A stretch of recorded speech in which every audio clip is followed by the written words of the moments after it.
Whether you need to improve your spending patterns, learn how to save money, or break free from the cycle of feeling broke at all times, this video is for you. To get started on the path to financial independence and more peace of mind, watch till the end. Whether you like it or not, you need to understand money and how to invest it. The decisions you make, such as where to live and what to buy, are greatly influenced by this. While nobody's urging that you should become an expert, you should be familiar with the very basics at least. In the world of finance, there is a saying that goes, "The best time to invest was yesterday. Now is the second best time." This implies that your money will increase more quickly the earlier you're able to start. Compound interest does its magic to accomplish this. This means based on your prior profits, the money you'll be making when investing will increase exponentially. When someone says, "Make your money work for you," they mean exactly that. Consider investing $1,000 in stock and it increases by 5%. That's $50. Your investment now has a value of $1,050. Say you earn 5% the following year. That currently equals $53 or 5% of $1,060. The following year, if you earn 5%, that works out to $56, 5% of $1,113. Your $1,000 investment is now worth $1,170. Imagine that over the course of 20, 30, or 40 years. They add up. You're not essentially letting money go by not making an investment right now. Many people already have an innate understanding of how to handle money, but they might not be aware of or use the resources that might help that money increase tenfold. Simply trying to save or saving when you have the opportunity is insufficient. You must establish and maintain a saving habit that continues to grow. To make things easy, follow the 50 to 30 to 20 rule. In this scenario, 50% of your income would go towards requirements like rent, student loans, and other obligations. 30% would be allocated to wants like that new pair of shoes or that spring break trip. And 20% would be set aside for savings. The most crucial thing is that you start saving money. Do what you can each month, whether it's $25, $50, or $100. Automating it is one thing that helps. Set it and forget it. You'll be astonished at how quickly it increases if you set up an automated deposit of a predetermined amount each month. Then, as your own financial counselor, periodically check in with yourself to see if you can raise your savings. It will pile up even if you simply slightly raise it each month or every few months. How can you invest and save money? To start, even if you don't have much money to invest, you should divide your savings into two distinct categories: liquid and illiquid. In the simplest sense, liquid savings refers to money that is always available. That would be comparable to your checking and savings accounts. This is for both your regular expenses and any potential unforeseen fees.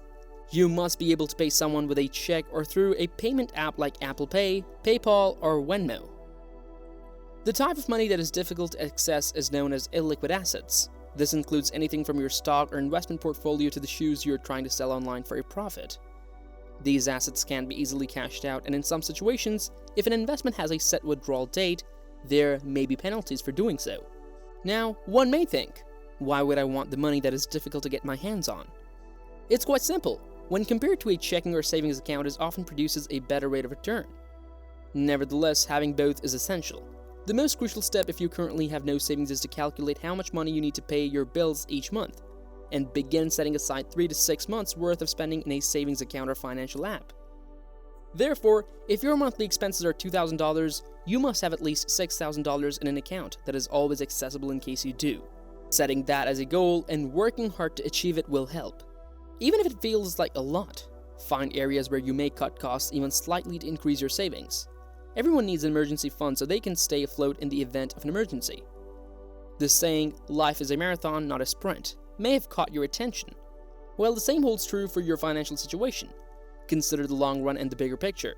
Yes, there will be a few exceptions, like when you buy a new laptop or phone, but other than that, maintain your spending consistently. And it all boils down to having discipline. By actively looking for ways to save money, you may set yourself up for longevity and accumulate money that can be put to better use. However, this does not exclude you from occasionally treating yourself. The most surefire approach to accumulating wealth over time is to invest your money. Consider using an investment account or app after opening a savings account and amassing enough cash to cover a few months' worth of bills. This will help some of your money grow significantly. Setting up a self-directed stock account and automating payments is the best course of action. Starting your research online is the best approach to learning about different investment strategies. The fact that you're watching this video is a start. You're not required to study for hours on end. If you persist, that little knowledge you have will likewise expand with time. Also, don't be afraid to make mistakes. Although being ignorant at the expense of your own money might be nerve-wracking, you can learn to control those risks by arming yourself with the necessary information and common sense. Just wait till you know a little more before investing a lot of money in one place. Even still, it's a good idea to diversify your investments and put your money into a range of different assets. In this manner, your entire life's savings won't be lost if one market crashes. You'll need to have a fundamental understanding of how to invest your money properly before you put your hard-earned money into an investment vehicle. There isn't a universal solution though. You should think about your risk tolerance, spending capacity, and investing style while determining that. How much risk are you willing to take on financially? All investments do not succeed.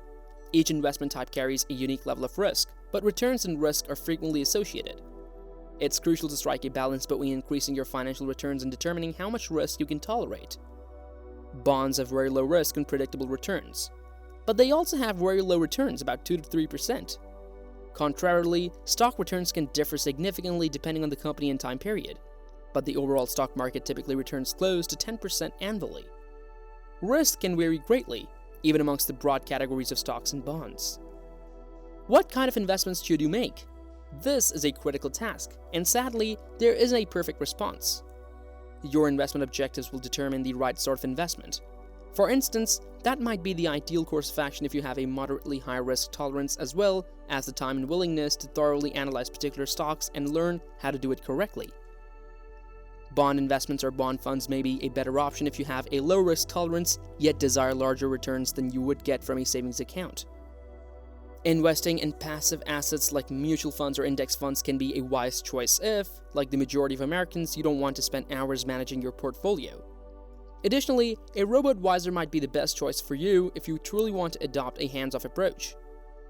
Investments range from secure, low-returning assets to riskier, higher-return ones, and they can be a terrific way to gradually increase your wealth. This implies that in order to make an informed choice, you'll need to be aware of the benefits and drawbacks of each investment option, as well as how they relate to your entire financial strategy.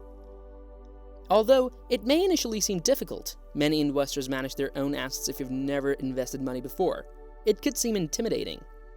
However, you'll be in a good position to manage your money wisely and make decisions that will benefit you for a long time if you establish 3 key factors. Number 1, how you want to invest.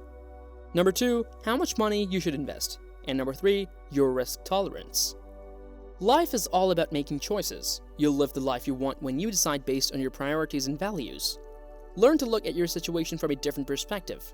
Break that broken mentality and replace it with one that is full of options and possibilities. It's time to take charge and realize that you own everything necessary to start saving money for a stable future. Are you ready? The content in this video is for entertainment purposes only, and hence should not be considered financial advice. Do conduct your own due diligence and consult your financial advisor before making any investment decisions. With that, we have come to an end. See you in the next one.